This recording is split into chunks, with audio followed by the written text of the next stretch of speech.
सर्वेभ्यः नमः नमांसि। हरिः ओम् श्रीगुरुभ्यो नमः।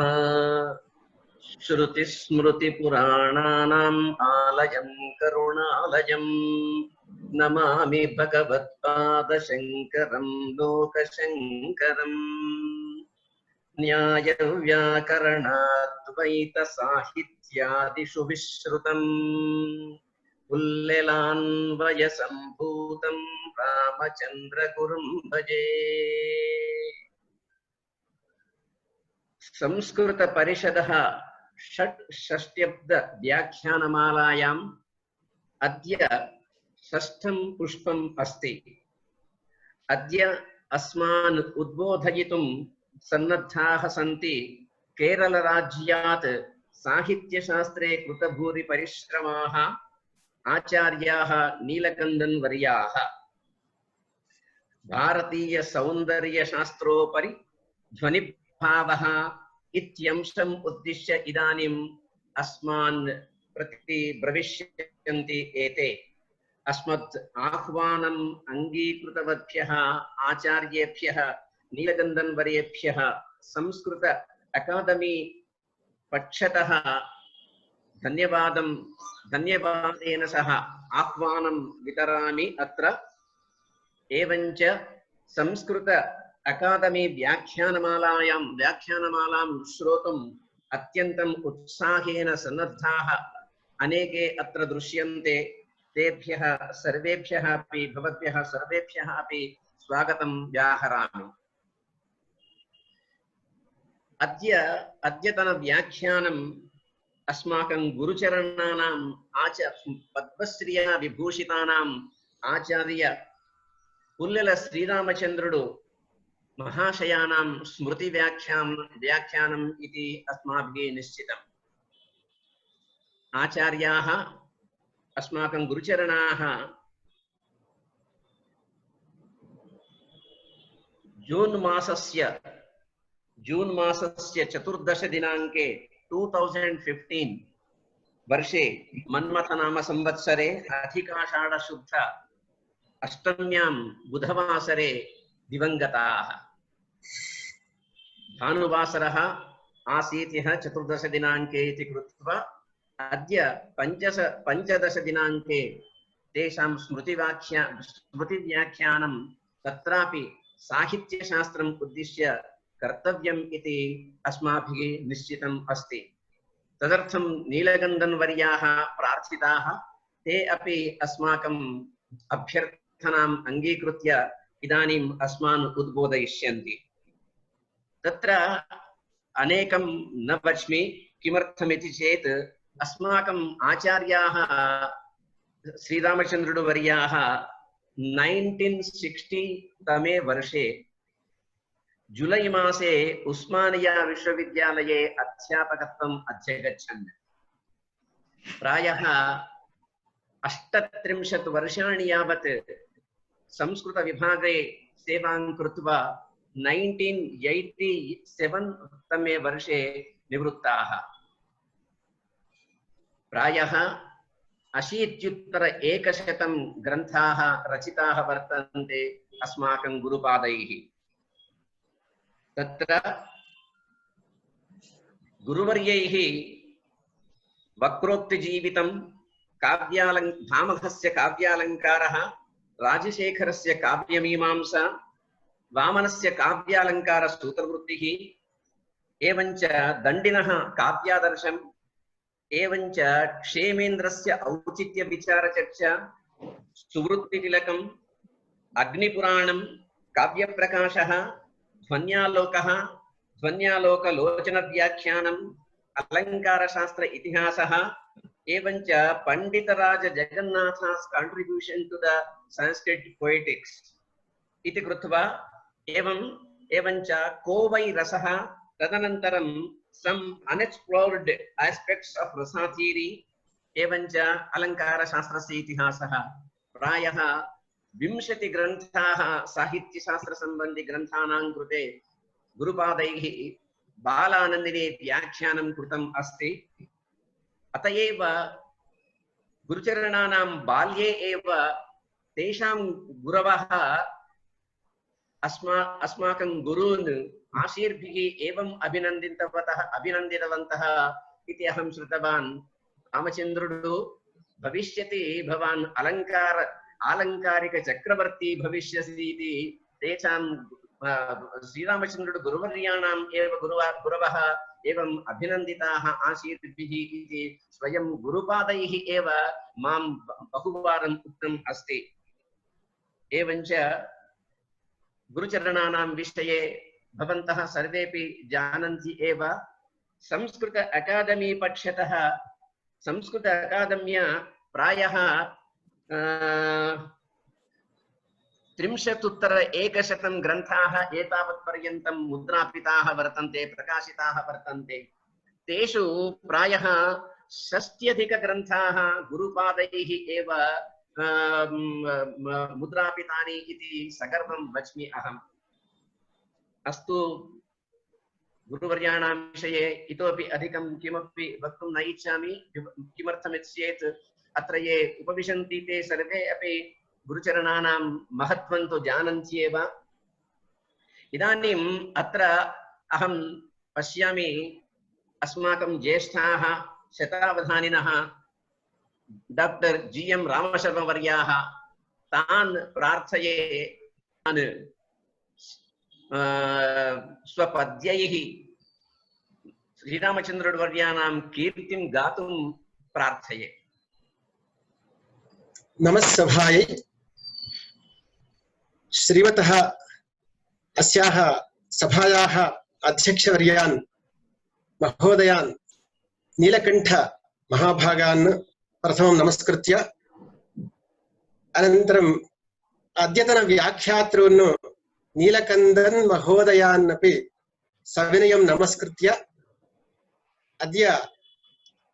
अद्यतन सभायां ये उपविशन्ति तान् सर्वान् संस्कृत प्रणयिनः सविनयं नमस्कृत्य किञ्चित् वदामि अस्माकं गुरुचन्द्रम् उद्दिश्य। कीदृशः अस्माकं गुरुचन्द्रः इत्युक्ते श्रीमत्पुल्लेल वंशसागर शशि, श्रीमत्पुल्लेल वंशसागर शशि, छात्रोडु राजस्वयम्। अयं छात्राः सर्वे नक्षत्रप्रायाः। अस्मान् छात्र नक्षत्रान् अस्माकं गुरुचन्द्रः रञ्जयति स्म। अतएव छात्रोडु राजस्वयं पुनः कथं भूतः अस्माकं गुरुचन्द्रः इत्युक्ते शुभ्रात्मापि च कृष्णपक्षरहितो। अस्माकं गुरुचन्द्रः कृष्णपक्षरहितः। अस्माकं गुरुचन्द्रस्य जीविते शुक्लपक्षाः एव आसन्। अतएव शुभ्रात्मापि च कृष्णपक्षरहितो ज्ञानाम्बरालम्बनः। ज्ञानाम्बरः एव तस्य आलम्बनम्। अतएव ज्ञानाम्बरालम्बनः विद्वत्तावर कौमुदी कलितसत्साहित्य सन्मण्डलः। विद्वत्तावर कौमुदी कलितसत्साहित्य सन्मण्डलः। एतत् सर्वं साहित्यमण्डलम् अस्माकं गुरुचन्द्रस्य विद्वत्कौमुद्या आकलितवत्। एतत् सर्वं साहित्यमण्डलमपि अस्माकं गुरुचन्द्रस्य विद्वत्कौमुद्या प्रामोदितवद् विद्यते। एवं भव्यो भासित सूरिहृत्कुवलयः श्रीरामचन्द्रो गुरुः। अस्मिन् सूरिहृत्कुवलयः, भासित सूरिहृत्कुवलयः नाम विदुषां हृदयकुवलयानि अस्माकं गुरुचन्द्रेण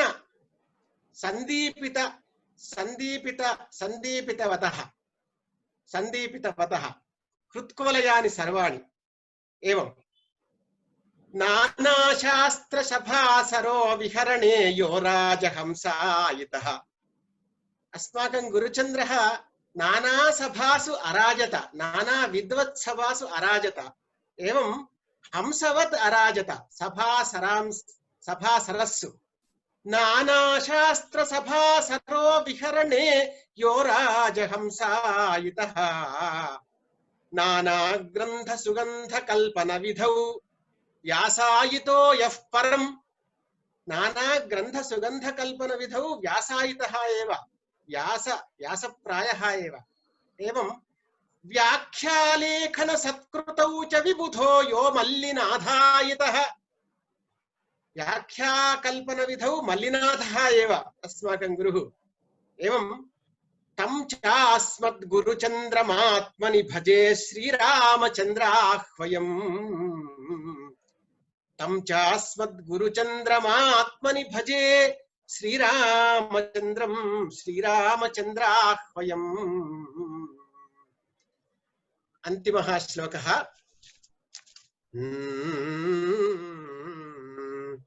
यन्नाम्नियो विलसते चरमोडुवर्णः श्रीरामचन्द्रुडु इति अस्माकं गुरोः नाम अस्मिन् नाम्नि डु इति अन्त्यवर्णः वर्तते तड्डुवर्णः किं बोधयति इति प्रश्नः यन्नाम्नियो विलसते चरमोडुवर्णः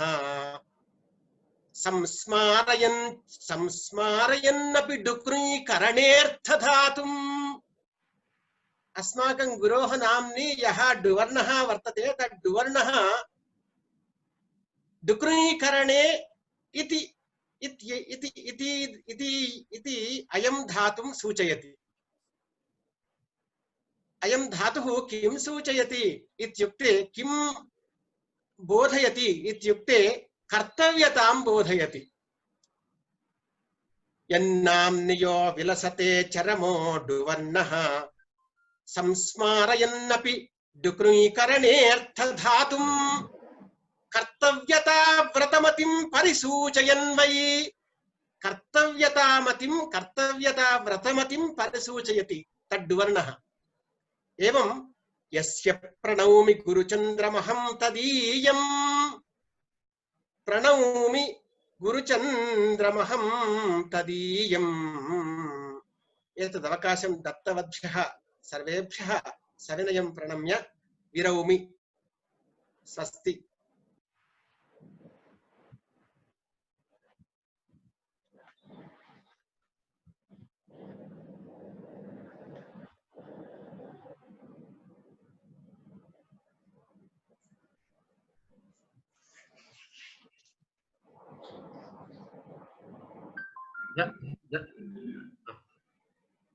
न भवति स्म तस्मादेव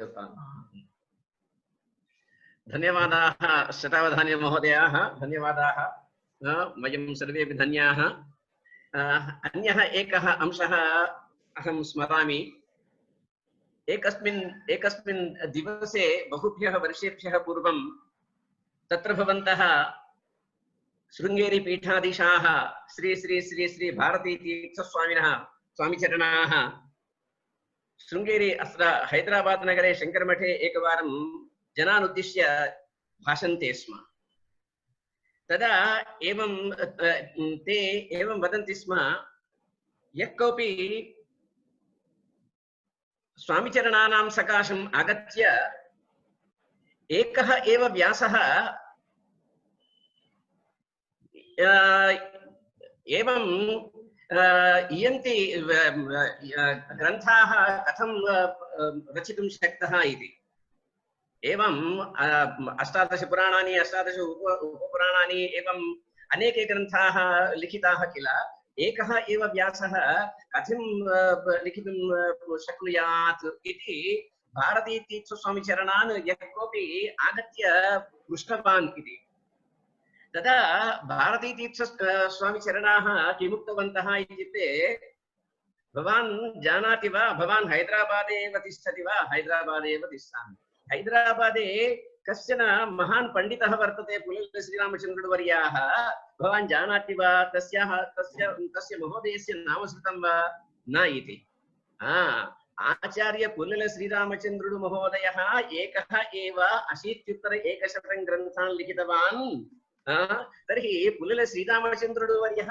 एकः एव 80-100 ग्रन्थाः लिखितवान् इत्युक्ते व्यासः लिखितवान् इत्यत्र आश्चर्यं किमर्थम् इति तैः स्वयं भारतीतीर्थस्वामिचरणैः तत्र सभायाम् उद्घोषितमासीत्। अस्तु अद्यतन व्याख्यातारः सन्ति महान्तः पंडिताः सुसाहितीकाः डॉक्टर नीलकण्ठन् महाभागाः। भाग्यवशात् तेषां परिचयं कर्तुम् अवसरः प्राप्तः। नीलकण्ठन् महाभागाः former professor in Sahitya Vedic Studies Shri Shankaracharya विश्वविद्यालये एते प्राचार्याः आसन्।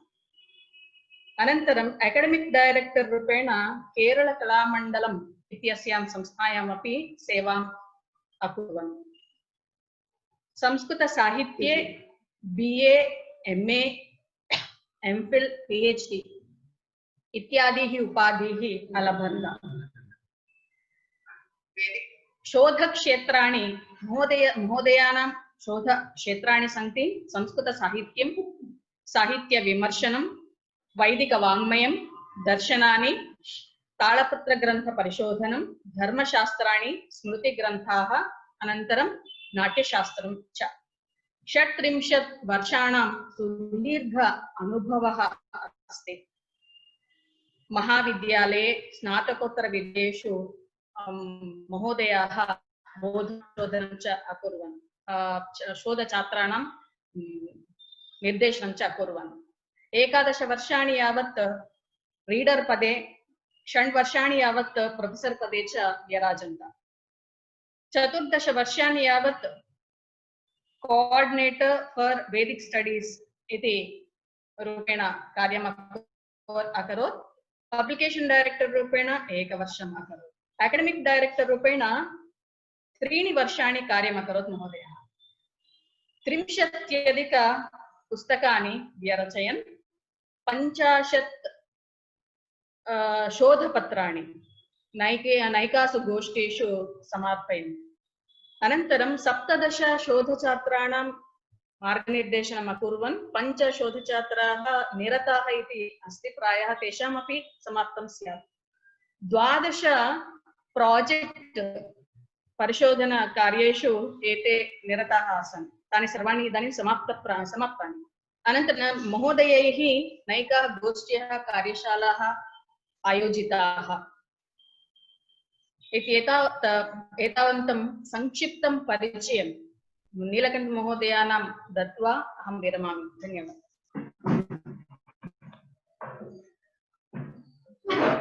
धन्यासि वरलक्ष्मी। इदानीम् आचार्य नीलकण्ठवर्याणां भाषणं शृणुमः वयं सर्वेपि।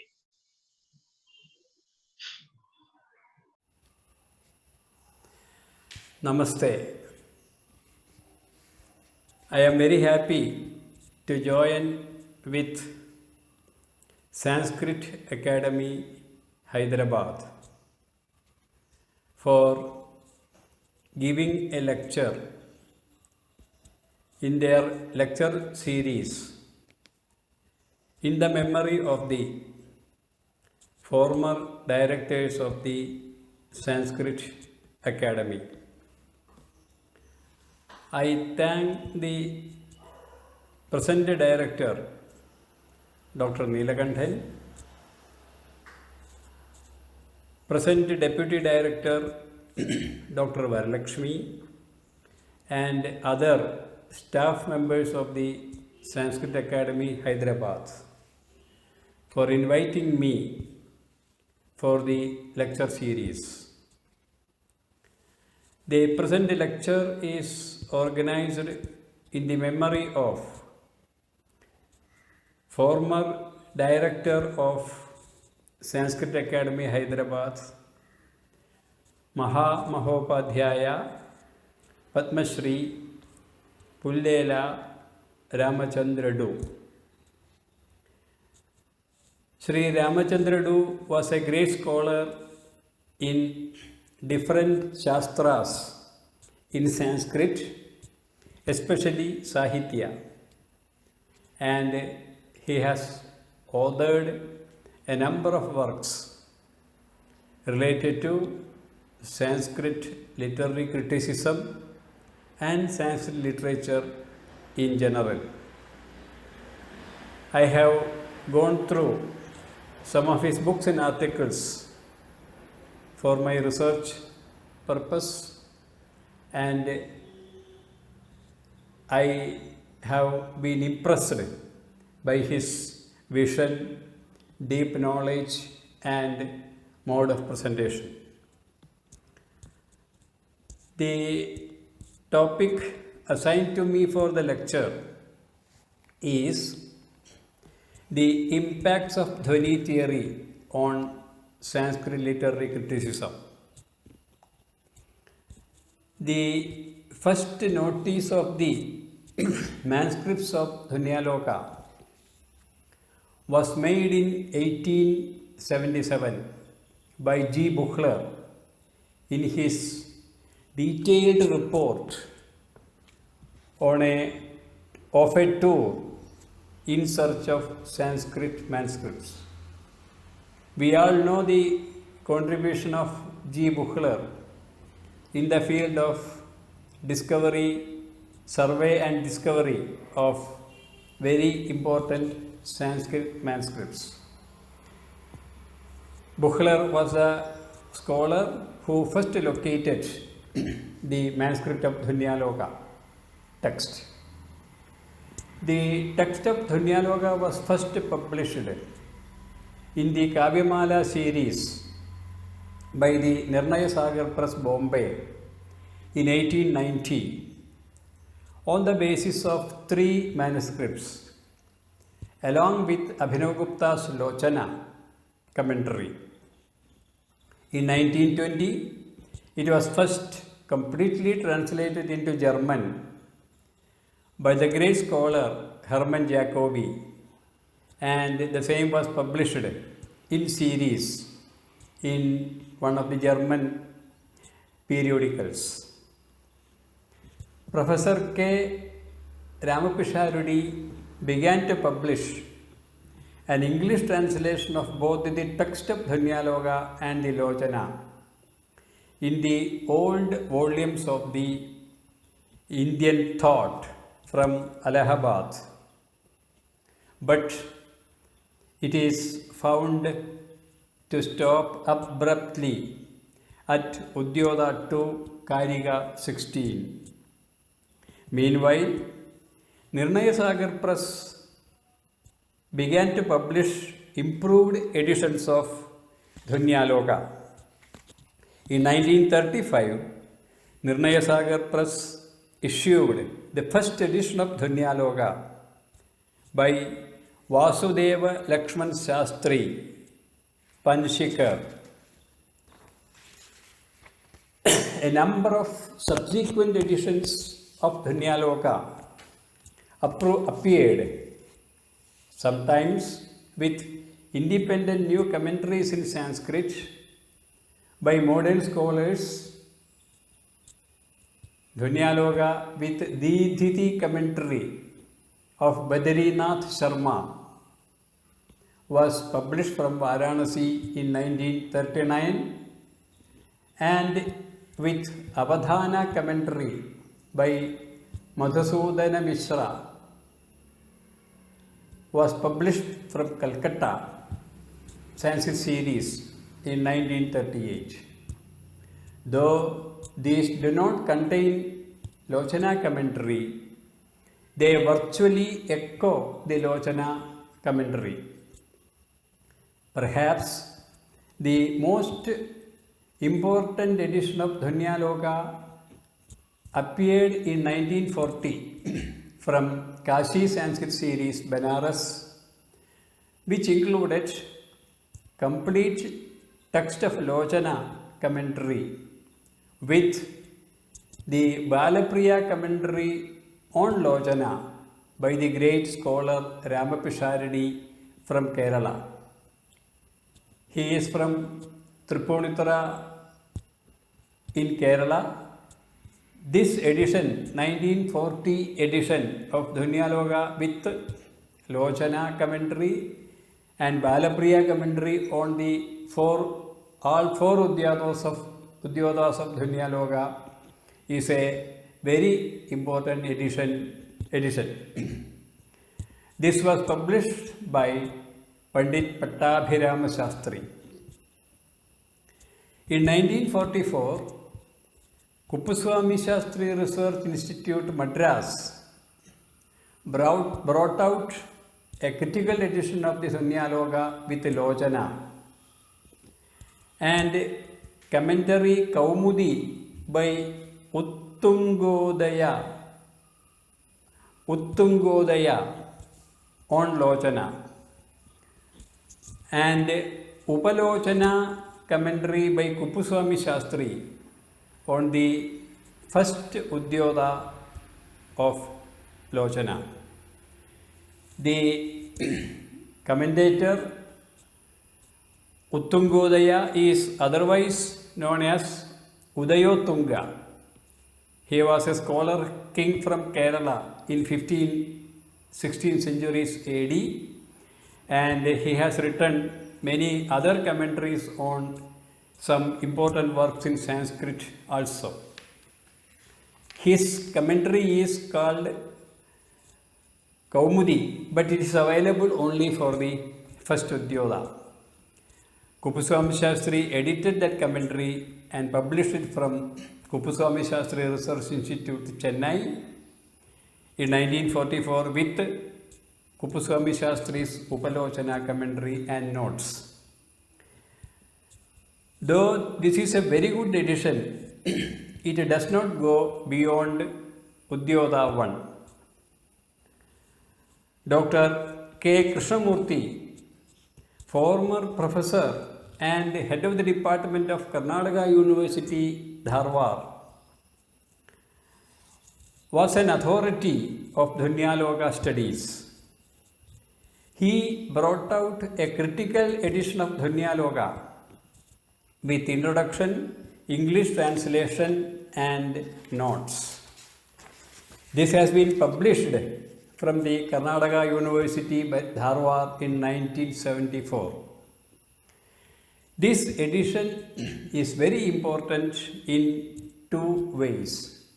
First of all, Krishnamurthy has presented the text with the most possibly correct and dependable readings, collating a number of manuscripts of the text he collected. The edition is also important as it contains a critical study on the text and an English translation. Mention must also be made of the other editions which have since appeared with English or Hindi translations and notes. One in English is by B. Bhattacharya, published by Verma K.L. Mukhopadhyaya, Calcutta. First Udyoda in 1956, second edition in 1965, and second Udyoda in 1957. Many Hindi translations has appeared for the text, among which the one by Rama Sagar Tripathi, published from Motilal Banarsi Das, Delhi in 1963, one by Acharya Vishweshwara Siddhanta Shiromani, and another by Acharya Jagannatha Pathak deserve special mention. Recently, Dhunyaloka has been published with new Sanskrit commentaries also. Dhunyaloka with Ujjivani commentary by Professor S. Neelakantha Shastri has been published from Department of Publications, University of Kerala in 1981. Again, Dhunyaloka with Deepashikha commentary by Chandiga Prasad Shukla, published from Vishwavidyalaya Publications, Varanasi in 1989, is also a good edition. These editions are useful for the young scholars, students and teachers for teaching Dhunyaloka. The commentaries are very lucid and very helpful to understand the text. Another very important edition of Dhunyaloka to be mentioned is Dhunyaloka with Dhunyaloka of Anandavardhana with Lojana of Abhinav Gupta, edited and published by Daniel H. Ingalls, J.F. Mason and M.V. Pattuvardhan from Harvard University Press, Cambridge, 1990. This is a very important edition of Dhunyaloka. The edition contains the translation of Dhunyaloka and Lochana in English and a very detailed study on Dhunyaloka and Lochana in the introduction part in the beginning. Also, Ingalls, Mason and Pattuvardhan in their edition discuss the readings of the text elaborately based on the Kashi edition of Dhunyaloka in 1940. Meanwhile, many editions of the text with translations in the regional language also have appeared in Malayalam. There is a very good edition of the text with Malayalam translation by Professor E.V. Damodaran, former professor of Sahitya, Government Sanskrit College, Trivandrum, published from NBS Kottayam in 1973. Professor Chathanath Achyutanunni has translated whole of Dhunyaloka with Lochana and has been published in recently. The translation is in the translation. The text includes the translation of Dhunyaloka and Lochana in Malayalam language.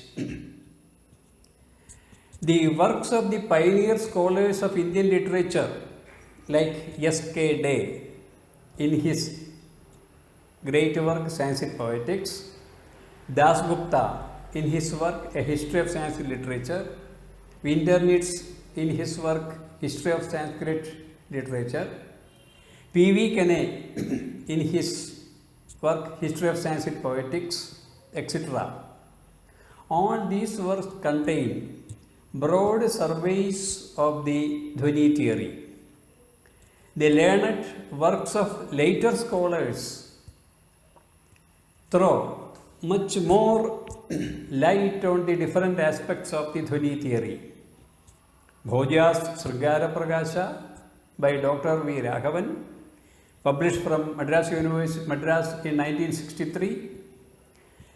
The work Studies in Indian Poetics by S.P. Bhattacharya, published from Calcutta in 1964. Another work, Literary Criticism in Ancient India by Ramanuja Mukherjee, published from Calcutta in 1966.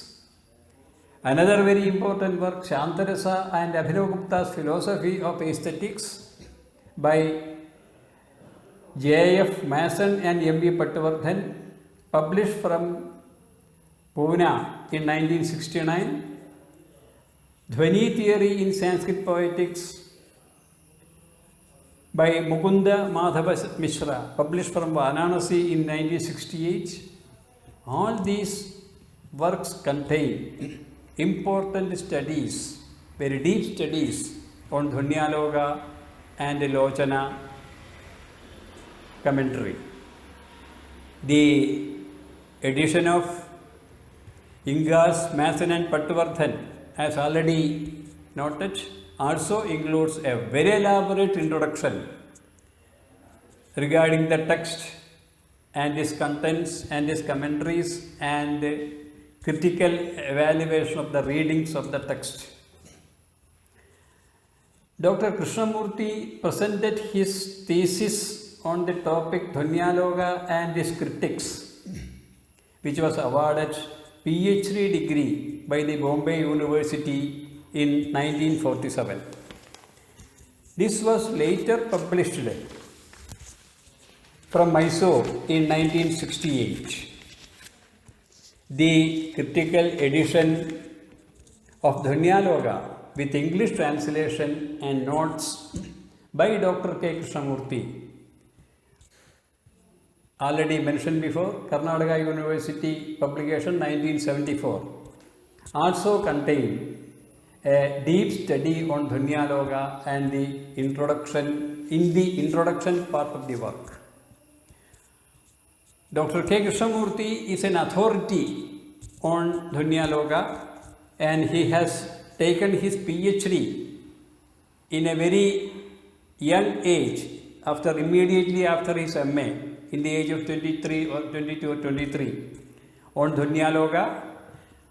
Also, he has written a number of research articles on different aspects of Dhunyaloka. The works of Krishnamurti, Essays in Sanskrit Criticism, Karnataka University, Dharwad in 1964, Some Thoughts on Indian Aesthetics and Literary Criticism, University of Mysore in 1968. These two works also contain deep studies on the Dhvani theory and its importance. Also, the research article of Dr. Krishnamurti, Dhvani as the meeting point of all principles of Sanskrit literary criticism.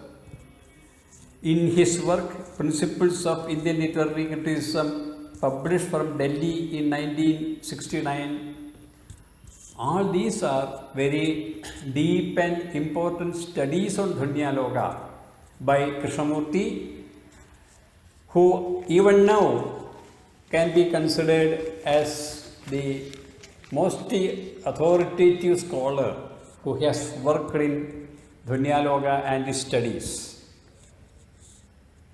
Now, coming to the impacts of Dhvani theory in Sanskrit literary criticism, we have to discuss the point in multi-dimensions. The Dhunyaloka of about 9th century AD is an epoch-making work in Sanskrit poetics.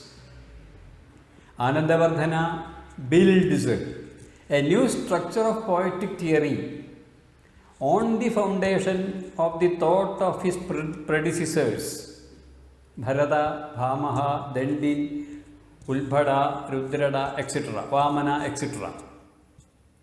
For the first time in the history of Indian thought, he asks basic questions relating to aesthetics and semantics and answers them systematically like a philosopher. This would be the achievement enough for a writer.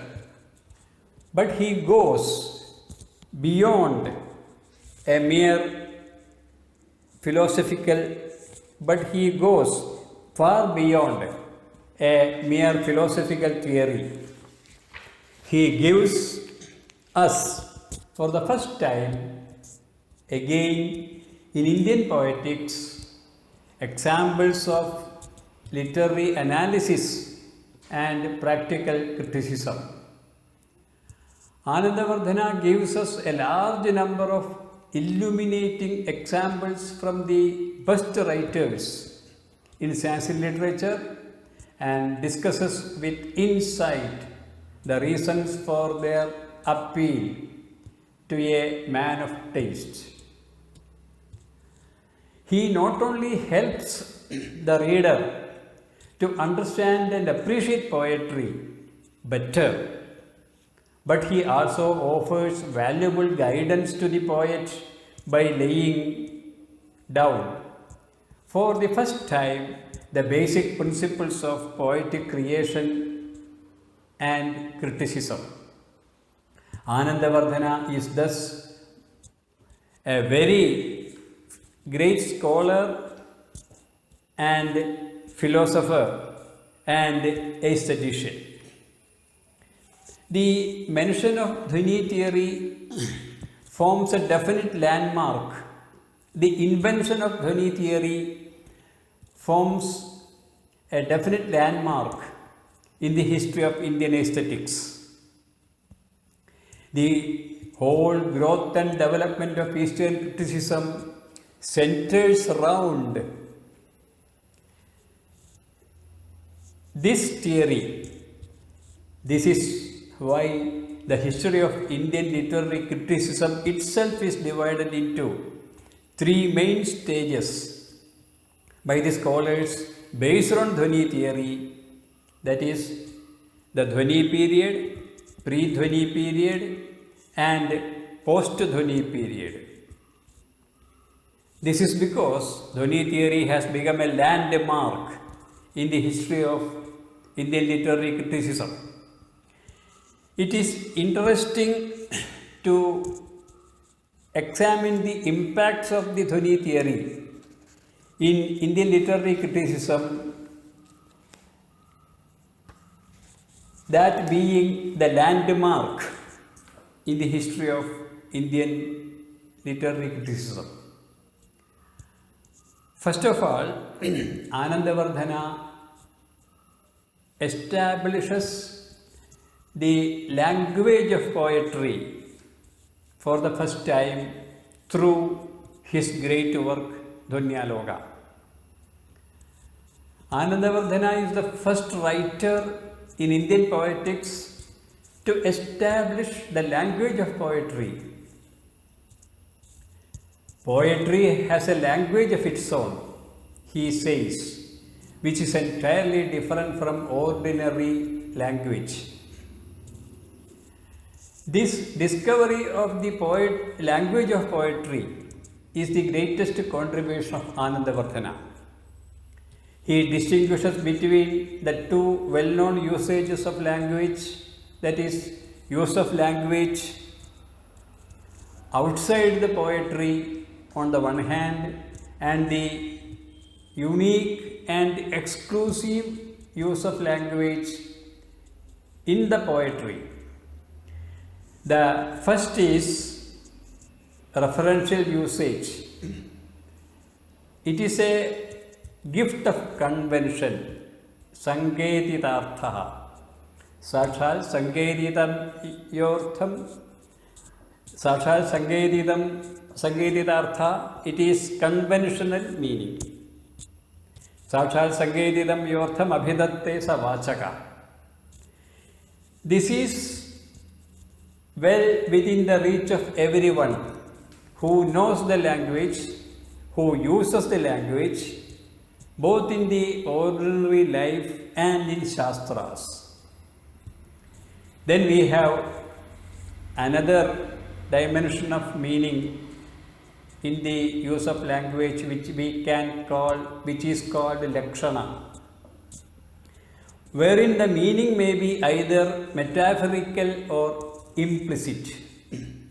Anandavardhana notes that meaning at the second level, that too is not far away from the first level or conventional meaning or Vachyartha. Lakshana is defined Abhidha Puchha Bhuta Lakshana or Abhideya Avinabhuta Pratidir Lakshanochyate. The first level of meaning is characterized by Vachyartha and the second by Lakshana, which is differently named as Gunavritti, Bhakti, etc. Anandavardhana uses the word Bhakti for Lakshana, which is very significant. Anandavardhana says that poetry starts from these two levels of meaning only. But poetry does not stop there, as in common parlance, Laukika usage, worldly usage, or scientific discourse, Shastra usage. It uses them, Abhida and Lakshana, as a jumping off ground to convey an entirely new meaning which is different from Abhida and Lakshana, not only in degree but often in the nature, scope and its quality also. This is the third meaning which is unique and exclusive to poetry and which is alone characterized as the essence of poetry. It has its parallels in similar fine arts like music only, not in ordinary language or scientific language, Shastra language. So there are mainly two levels of meaning, Abhida and Lakshana, then Dhvani or Vyanjana.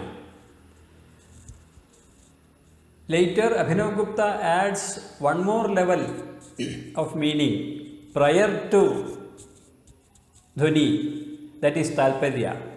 Abhida, Lakshana, Talparyartha, Talparyam, then Dhvani. Talparya Artha was introduced by Abhinav Gupta. So Dhvani is the fourth level. First three are the levels of meaning that is centered in the worldly language mainly. So Anandavardhana for the first time establishes through the Dhvani theory that poetry has a language of its own which is Vyanjana or Dhvani, which is unique for poetry only, which is not found in worldly usage or Shastra usage. His whole endeavor in Dhvanyaloka is to establish this new theory. The Dhvanya Bhavavada Khandana of the first Udyoda is the attempt to establish this language of poetry, the suggested sense. While examining the Dhvanya Bhavavada, he deals with the different theories that stand against the Dhvani doctrine, which are briefly called Abhavavada, Bhaktavada and Anirvajaniyavada. The Abhavavadins totally negate the Dhvani theory. The Bhaktavadins have reached to some extent near the doctrine, but they are unable to discuss the existence of that level of meaning, as they are not free from the doubts about it. The third, Anirvajaniyavadins, actually have the idea with them, but they are not in a position to express it, giving apt definitions. Prachyaha, Abhavavadinaha, Viparyasta eva sarvadha. Madhyamaha, Bhaktavadinaha, Tadrupam Jnanana api sandeha dapannavate. Antyaha, Anirvachaniyavadinaha, Anavannuvana api lakshayidum na janate. Idi Viparyasa Sandeha Ajnana Pradhanyam Etesham. In the third Udyoda of Dhvanyaloka, again, Anandavardhana establishes the Vyanjana Vyapara at length. refuting the theories of Mimamsakas, Vayagaranas, Nayayikas, etc. and the different schools among them. In Mimamsakas, Anvidabhidanavada and Abhidhanayavada, etc., etc. The context is very important. In third Udyoda, Tadevam Venjakamukhena Dhvaniprakareshu Nirupiteshu Kaschid Bruyal Kimidam Venjakatvam Nama. And it goes on.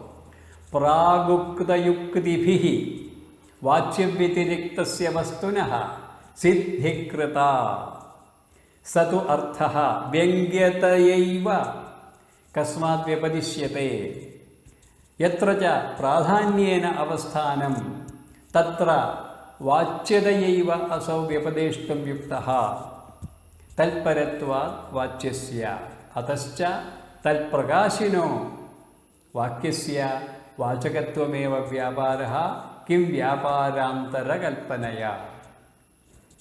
The argument that Venjakatva includes in Vachakatva and that it is not a different vyapara is refuted there at length. The inclusion of Vyanjana in Lakshana is also examined and refuted there. Gunavrittistu upacharena lakshanaya cha ubhayashrayapi bhavati kintu tatopi vyanjakatvam swarupato vishayatascha vidyate. Then theories of Nayayikas that Vyanjana includes in Anumana is also discussed and rejected. Finally, in the third Udyoda, Anandavardhana establishes the existence of Vyanjana Vyapara. Ityevam Gunavritti Vachakatvadibhyaha Shabdaprakarebhyaha Niyamena ivatavat vilakshanam Venchakatvam. Evam tadevam vimati vishayo ya asit manishinam satatam abhihita satatvaha dhvani satnitaha prakaraha kavyasya venjita soyam. Anandavardhana in this way establishes the importance of the suggestive elements in the language of poetry in different ways, in many ways. In the third Udyoda of Dhvanyaloka, he discusses the different elements of poetry that can convey this suggested sense. It is not merely the word together with its literal meaning that is important in poetry. The semantic load in poetry must be much more than the ordinary statements. Just as clarity of expression and precision of ideas are important in logic and science, they are important in poetry also.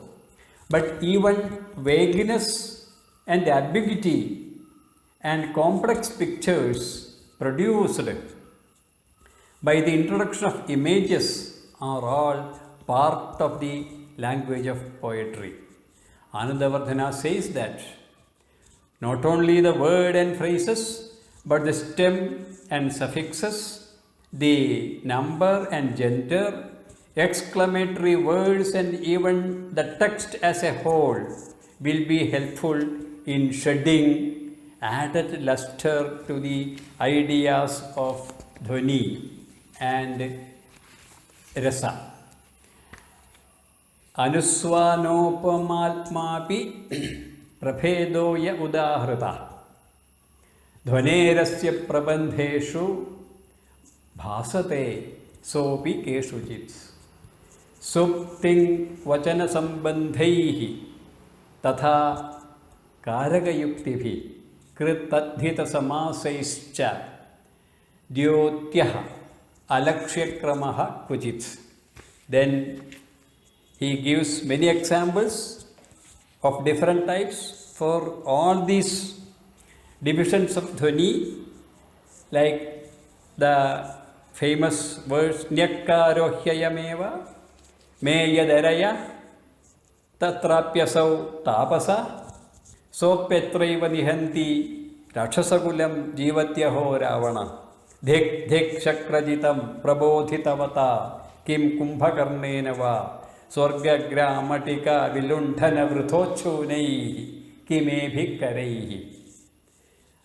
The number, gender, Swargagramatika, gender, Ayameva, Asau, all these elements, how they are suggestive of different dimensions of meaning in the context. The suggestive quality of the structure of words, compounds, etc. are well established in this context by Anandavardhana. Long compounds and sounds like khara, atikhara and ghosha are suggestive of bhavas like veera and raudra in the famous example from Beni Samhara put in the mouth of Bhima. Chanjat bhuja bhramara chanda gadabhighata sanjurnitoru yugalasya suyodhanasya styanavanaddha ghanashonida shonapaniruttam sayishyati ghana kacham stavadevi Bhima. Likewise, while describing the beauty of Shakuntala, in Shakuntala, Kim Sheetalaihi, Klamavinodihir Ardravatan, Sanjarayami, Nalinidhalatala Vrintaihi, Anke Nidhaya Karabhoru, Yathasukham Te, Sambahayami Charana Uda Patmatamrau. Here, Kalidasa has purposefully omitted harsh sounds like khara, atikhara and ghosha, which is the suggestive of the tenderness and beauty of the body of Shakuntala. No khara, atikhara, ghosha sounds. Kim sheetalaihi kramavinodibhir ardravatan sancharayami nalinidhalatala vrintaihi. In this way. So in this way, Anandavardhana establishes the importance of language of poetry in Dhvanyaloka for the first time, which is one of the important contribution of Anandavardhana and which is the impact of Dhvani theory in Sanskrit literary criticism. By seeking, some words in poetry have the power of suggestion, which is also elaborately discussed by Anandavardhana. In the words of Kumar Sambhava, Dvayam gatam samprati shochaniyatam samagama prarthanaya kapalina kalachasa kantimati kalavata tvamasya lokasya cha netra kaumudi.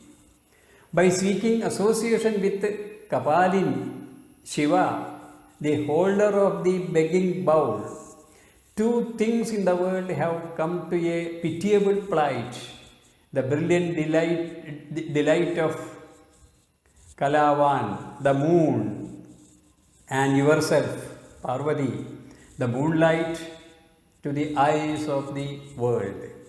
Here the term Kapalin directly denotes Shiva, but etymologically means the holder of the begging bowl, and thereby suggests his poverty and worthlessness. If the word Pinagin, holder of the Pinaka bow, indicating his valor, has been used instead of Kapalin, it would have been quite inappropriate. The meter will not go wrong.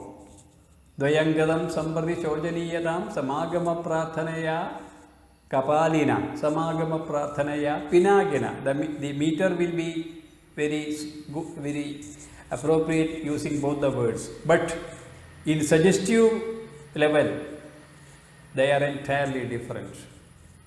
Similarly, so many examples he gives from Ramayana, Mahabharata, Shakuntala and many other texts for the suggestive part.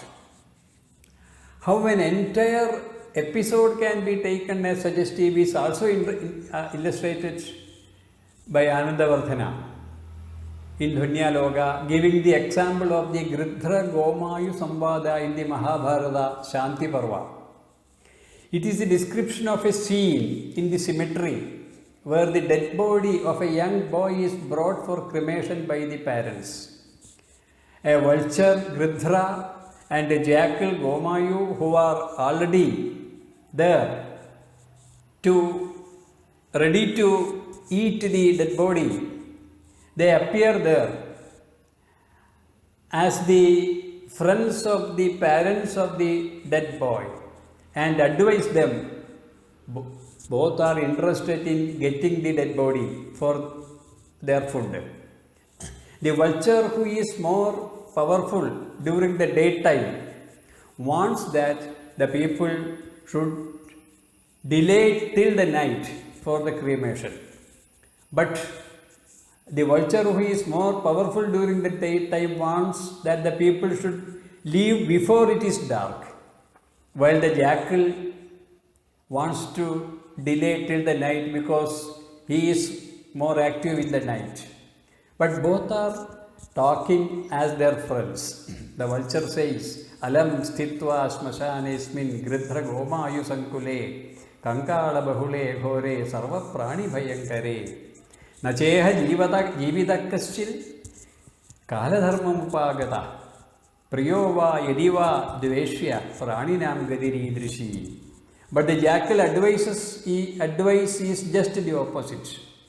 Adityoyam sthito mudhaha sneham kuruda sampradam bahuvigno muhurtoyam balam jeevedavi gadachana amum kanagavarnabham balam aprapta yovanam gridhra vakyat katham balaha tyajadhvam avisangitaha. So both are speaking like Vedantins, but they have their own intention, which is the suggested element of the Prakarana. All these different types of dhvani are included by Anandavardhana in the Karika. Yastvalakshakramavyangyah dhvanihi varnapadadishu vakye sankharnayam cha saprabandhepi deepyate. Thus, by the invention of the dhvani theory, Anandavardhana established the importance of the language of poetry and its various possibilities for bringing out the suggestive sense in the poetry for the first time in the history of Sanskrit literary criticism. Another impact of dhvani theory of Anandavardhana in Sanskrit literary criticism is the interfusion of the other schools of literary criticism in the dhvani theory. There are 8 schools of literary criticism in Sanskrit, mainly Rasa, Dhvani, Guna, Alankara, Ridi, Vakrokti, Aujitya and Anumana. Among these, the last 3, Vakrokti, Aujitya and Anumana, are taken to be anti-dhvani schools and the other 5 pro-dhvani schools. Among the 3 anti-dhvani schools or antagonistic schools, Vakrokti and Aujitya are very akin to the dhvani theory, but they both almost accepting the same divisions of dhvani and examples given for that. They only name them as Vakrokti and Aujitya. Almost all the divisions and examples of dhvani are accepted by them. Only the name for dhvani they give Vakrokti and Anumana, Vakrokti and Aujitya. Thus the only school that firmly refutes dhvani theory is the Anumana school of Mahimabhatta. After the advent of the dhvani theory, all the other schools of literary criticism, except the one that of Mahimabhatta, got interfused with dhvani doctrine, which is another impact of dhvani theory in Sanskrit literary criticism. other schools like Guna, Alankara and Ridi, where their positions were exactly fixed after the invention of the Dhwani theory. Dhwani is the soul of poetry, and Shabda and Artha form the body, Sharira, of poetry. Gunas like Madhurya, Ojas and Prasada are taken to be Atma Gunas, or that are connected directly with the soul of poetry. The soul of the poetry, the Dhwani. Alankaras beautify the body of poetry. Shabda Alankaras enhance the beauty of the Shabdas, and the Artha Alankaras enhance the beauty of the Artha. Both which constitute, Shabda and Artha constitute the body of the poetry. The Alankaras beautifying the Shabdas and the Arthas, and thereby enhance the beauty of the soul of the poetry indirectly. Alankaranam paramparaya kavyashobhadhayakatvam. Gunas directly enhance the poetry, enhance the beauty of the poetry, and Alankaras indirectly. Gunanam sakshal shobha adhayakatvam, Alankaranam paramparaya shobhadhayakatvam. So all these theories, Guna, Ridi, Alankara, etc., are interfused in the main theory, Dhwani theory, after the introduction of the Dhwani system.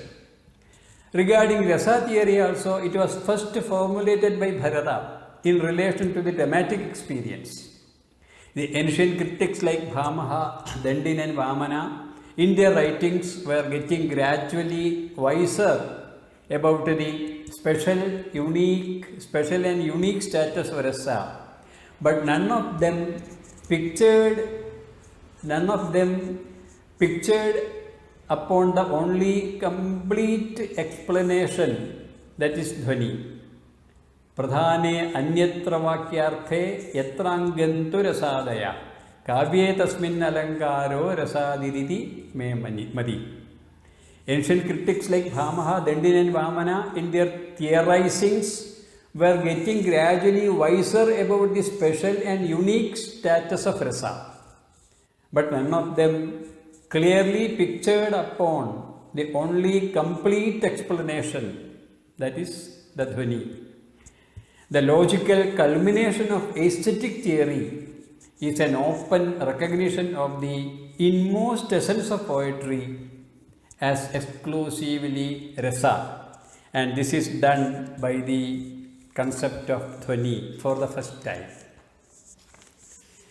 In this way, the interfusion of all other schools of literary criticism in the Dhwani theory after its introduction is another impact of Dhwani theory in Sanskrit literary criticism. Then it is with the advent of the Dhwani theory that Eastern criticism gets a definite form and purpose. This is another impact of Dhwani theory in Sanskrit literary criticism. Though Bhamaha, Dandin, Vamana and others formulated their own theories, Guna, Ridi, Alankara, etc., their approaches did not have a definite form. The doctrines of Alankara, Ridi and Guna deal with the separate aspects of poetry. They could not codify these different elements in poetry with a definite purpose. The concept of soul in poetry had its importance in this context. Dandin speaks of the Sharira of poetry, Shariram Tavadishtatha Vyavachinna Padavali. While speaking this, one may infer that he might have had some idea about the soul of poetry also. Anyhow, Dandin has not stated anything explicitly about the soul of poetry. Vamana says about Ridi, Vamana says that Ridi is the soul of poetry. Ridi Ratma Kavyasya. Here, for the first time, the concept of a soul in poetry emerges in Sanskrit literary criticism, but Vamana has not developed that theory to its full extent. It is Anandavardhana who establishes that Dhvani is the soul of poetry, Kavisyatma Dhvaniriti Buddhaihi, etc. He takes all the effort to establish it as the essence of poetry. The importance of Dhvani as the language of poetry is very well established by Dr. K. Kunjuniraja, the great scholar, in his book The Language of Poetry, and also the importance of the interfusion of all other schools of literary criticism in the Dhvani theory is beautifully established in the small work Highways and Byways of Sanskrit Literary Criticism by Professor Kuppuswamy Shastri. So all these facts are very clear related to the Sanskrit literary criticism when Dhvani became the landmark in Sanskrit literary criticism. The conception of body and soul in poetry propounded by Anandavardhana in Dhvanyaloka is developed later by the great critic Rajasekhara in his Kavya Mimamsa. In the third chapter of Kavya Mimamsa, he gives the description of Kavya Purusha. He conceives poetry as a Purusha, like the Virat Purusha of philosophy, and attributes different elements of poetry to the Kavya Purusha. Shabdarthau te shariram, samskritam mukham, pragritam bahuhu, jaghanam abhramshaha, paishacham padau, uro mishram, samaprasanno madhura udara ojasvi chasi, uktichanam uktichanam cha te vachaha, vasa rasa atma, romani chandamsi, Prasnottara Praheligadigam cha Vakkeli hi Anuprasopamadayas mala alankuruvanti, etc. etc. Then, another impact of Dhvani theory in Sanskritism is that aesthetics gets prominence in Sanskrit literary criticism after the impact of Dhvani, after the introduction of Dhvani theory. It was with the advent of Dhvani theory that aesthetics attained prominent place in Indian literary criticism. Before Anandavardhana, though Bhamaha, Dandin, Vamana, etc.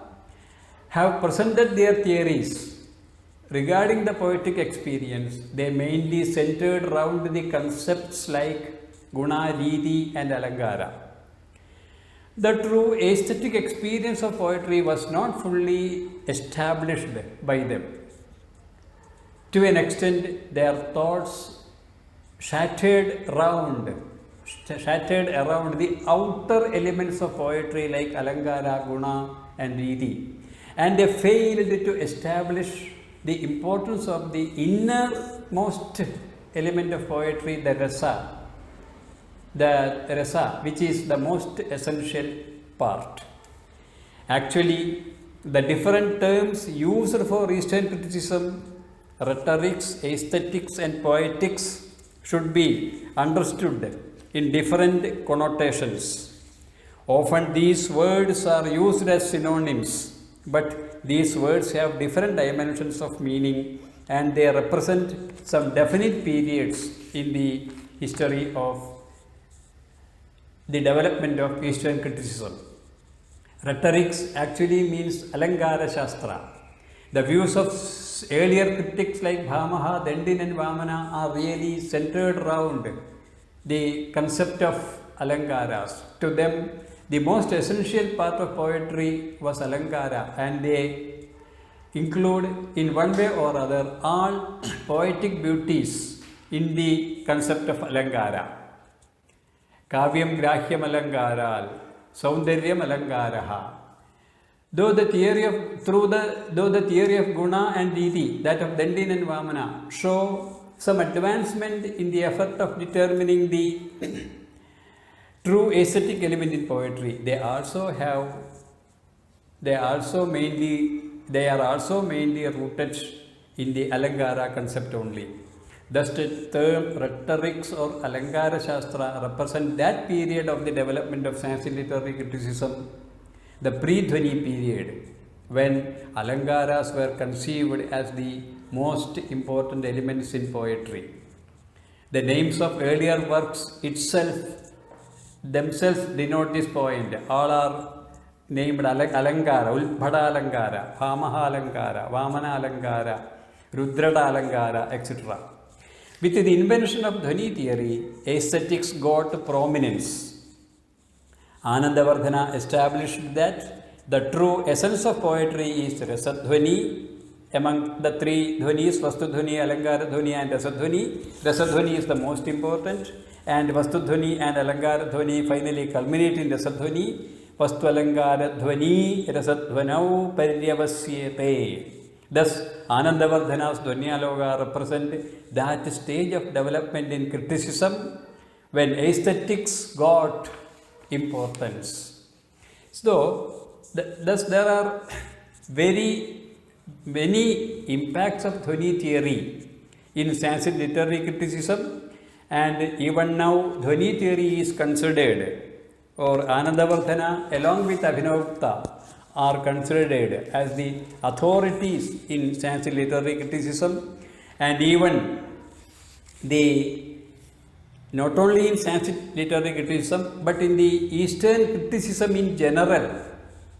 The Dhwani theory has predominance in the present time. Again, the evaluation of a literary work in total. This is another important impact of Dhwani theory in Sanskrit literary criticism.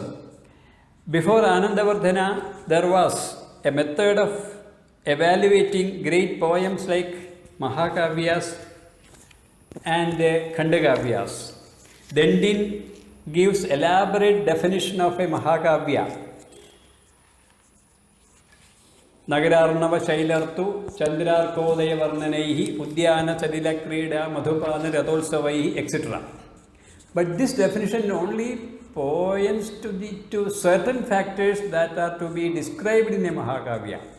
Anandavardhana tries to evaluate these works with a great aesthetic sensibility. It is, of course, in this context that the true face of critic in Anandavardhana is exposed. It is in the fourth Udyoda of Dhwanyaloka that he discusses this point while establishing the Shantarasa in Mahabharata and Karunarasa in Ramayana as the Angirasa or the principal rasa. Thus, the impact of Dhwani theory in Sanskrit criticism, in Eastern criticism, in literary criticism in general has very many dimensions which are very important. Now, recently in 2010, myself as the chief editor has published Dhwanyaloka with two new commentaries on Lochana from Kerala, that is, which are unpublished commentaries procured from the massive libraries of Trivandrum, Tripunithura and Madras, which include Dhwanyaloka, Lochana, Balapriya, Kaumudi, these four already mentioned earlier, and after that two more commentaries, yet unpublished commentaries procured from manuscripts and edited. Anjana commentary, the author of which is not known, and commentary of one Dasharathi, the name of the commentary which is not known. So this text contains 4 commentaries: Dhwanyaloka, Lochana, Balapriya, Anjana, and the commentary of Dasharathi. This is in 2 volumes. The first volume contains the first Udyoda with all these with the text Dhwanyaloka, then Lochana, Balapriya, Anjana and Dasharathi, and introduction and all things. And the second volume contains the remaining three Udyodas, where Balapriya only is available. Kaumudi or Dasharathi's commentary or Anjana commentary is not available for the other three Udyodas. Then we have references to many other commentaries on Lojana from Kerala. The present editor for the preparation of this edition tried to get it. There is a reference to one commentary by a great Kerala scholar, Deshamangalatu Warrior. Another commentary is referred to by K. Krishnamurti, which was located by the present editor at Mysore Oriental National Library, but it was very brittle. We cannot reconstruct any text from that. So there is possibility of many other commentaries also for Dhunyaloka or Lochana. Especially all these commentaries have appeared from Kerala. There may be other commentaries in other parts of India also, South India or other parts also. Anyhow, I am very happy to present this lecture before all of you. Namaste. Thank you, sir. The history of Dhunyaloka completely have shown here. Thank you very much. We are greatly indebted to you. इदानीम् अत्र अस्माकं जोशी संतोष कुमारः वर्तते, तस्य धन्यवाद वितरणेन वयं समापयामः. Okay, सर्वेभ्यः प्रणामाः. अद्य यद्यपि श्रीरामचन्द्रडु महोदयाः नैकशास्त्र पारंगताः पंडिताः, तथापि साहित्यशास्त्रे एव तेषां रुचिः अधिका इति अस्माकं प्रमाणं तावत् तैः विरचित ग्रन्थाः एवं तच्छिष्याः अत्र प्रमाणम् अस्ति. तच्छिष्याः अत्र प्रमाणभूताः भवन्ति इति पुल्लेल्ल श्रीरामचन्द्रडु महोदय संस्मारक रूपेण अद्य साहित्य विषय संबद्धं भारतीय सौन्दर्य शास्त्रस्य उपरि ध्वनेः प्रभावः इत्यंशम् उदरीकृत्य अत्र एतावत् पर्यन्तं व्याख्यानं कृतवन्तः आचार्य के नीलकण्ठन् महोदय. तत्र ध्वन्यालोक प्रकाशनान्युद्दिश्य एवं ध्वनेः साहित्य प्रस्थानेषु ध्वनेः प्राधान्यं, ध्वनेः प्रभावः, ध्वनिकारस्य प्रभावः साहित्य अन्येषु साहित्यकारेषु कथं प्रभावः प्रदर्शितः इत्यादि अंशान् उद्दिश्य एतावत्पर्यन्तं निगूढं परिशोधनात्मकम् अत्यन्त उपकारयुक्तं व्याख्यानं कृतवन्तः. तेभ्यः नीलकण्ठन् महोदयेभ्यः अहं संस्कृत अकाडेमी पक्षतः धन्यवादान् वितरामि. एवमेव अद्य तत्र श्री रामचन्द्रडु महाशयान् उद्दिश्य रमणीयान् श्लोकान् विरचय्य एवं मधुरेण स्वरेण आलापनं कृतवन्तः श्रीमन्तः GM रामशर्मा महोदयाः. तेभ्यः अपि संस्कृत अकाडेमी पक्षतः कृतज्ञताञ्जलिं समर्पयामि. एवमेव अत्र अस्माकं गुरुवर्या आचार्य P शिशिरेखा महोदया प्रसंगानुसारं रामचन्द्रडु महोदयानां पाण्डित्यम् अधिकृत्य प्रस्तुतवत्यः. ताभ्यः अहम् अकाडेमी पक्षतः कृतज्ञताञ्जलिं समर्पयामि. एवमेव व्याख्यातारम् आचार्य के नीलकण्ठन् महोदयम् उद्दिश्य परिचयं कृतवती डॉक्टर के वरलक्ष्मी महोदया. ताभ्यः अपि अकाडेमी पक्षतः धन्यवादान् वितरामि. एवमेव अस्याः व्याख्यानमालायाः निर्वाहकार्यं कृतवन्तः सन्ति आचार्य के नीलकण्ठन् महोदयाः. तेभ्यः अपि अहं धन्यवादान् वितरामि. एवमेव व्याख्यानमालायाः अस्याः संयोजकाय डॉक्टर बी सुब्रह्मण्य महोदयाय धन्यवादान् वितरामि. अनन्तरं श्वस्तन सूचनां दातुं सुब्रह्मण्यं प्रार्थयामि. सुब्रह्मण्य. नमस्ते सुब्रह्मण्य. नमस्ते सर्वेभ्यः. अद्य अद्भुत व्याख्यानम् अस्माभिः श्रुतं. आचार्य नीलकंदन महोदयानां ध्वनिविचारः अत्र एवञ्च शशिरेखा महोदयायाः उपस्थापनमपि आसीत् एवञ्च GM रामशर्मा महोदयानां स्तुतिः रामचन्द्रुडु महोदयानां स्तुतिः अपि अस्माभिः श्रुतम् एवञ्च श्रोतृगणेभ्यः सर्वेभ्यः अहं धन्यवादान् वितरामि श्वस्तावत् अस्माकं सुपरिचितायाः शशिरेखा महोदयायाः व्याख्यानं भविता एवञ्च विषयः भवति संस्कृतसाहित्ये विपत्तिप्रबन्धनम् इति विषयः वर्तते श्वः 11:00 अत्रैव पुनर्मिलामः तावत्पर्यन्तं सर्वेभ्यः धन्यवादाः नमस्करोमि पुनर्मिलामः।